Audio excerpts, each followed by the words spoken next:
Hello, everybody, and welcome to this edition of Friday Encouragement. This weekend, we regather again, both online and in our venues, as well as we're adding Loring Park now to our next site for regathering. And for those of you who are able to make it, I look forward to seeing you. For those of you who are still watching online, I'm so thankful for you as well. This weekend, we're going to be focusing on a Latin word, or phrase, I should say. It is ab portu. And oportu is the word that gives birth to our English opportunity. It was used by the ancients in many different ways. One of those ways was in the field of sailing.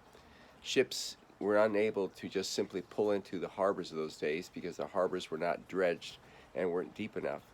So they'd wait offshore for a high tide, then they'd ride that tide in. If they missed that tide, they had to anchor in the shallows and wait for the next one. So waiting for and catching the tide was called the ab portu, or as we say it, was their great opportunity.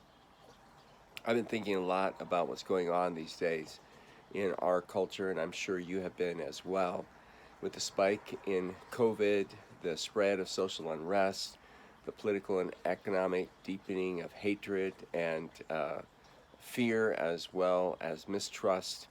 And something, it is very discouraging, and a lot of us are very negative and pessimistic about it. But I've been challenged recently to think about what it says in Ephesians 5:16, where the Apostle Paul writes and says that we're to make the best we can of every opportunity, or make the most of every opportunity, he says, in these evil days. So I've been asking myself, is what's happening to us right now something that we should dread and fear, or is this a God-given ab portu? Is this an opportunity for the Church of Jesus, for individual believers like you and me, to see our opportunity to honor God, to glorify God? Is this an opportunity for God to reveal His strength and His power and His wisdom? Well, the answer to that question really depends on you and me and our willingness to be faithful during a time like this.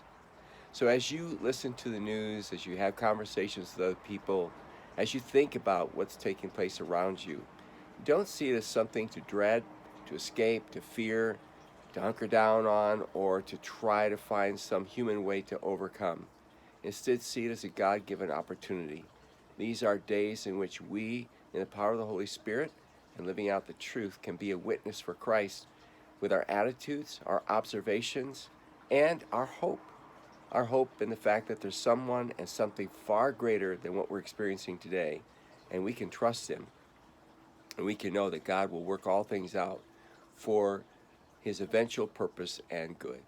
So I don't know what you're facing today, but instead of seeing it in a negative way, try change your mind. See it as an ab portu. And join me this weekend while I'll expand on this and give you and me some very practical ways to exercise faith in difficult times as we talk about the spiritual fruit of faithfulness. Hey, thanks for joining me this Friday. God bless you, and may God fill your life with wonderful ab portus.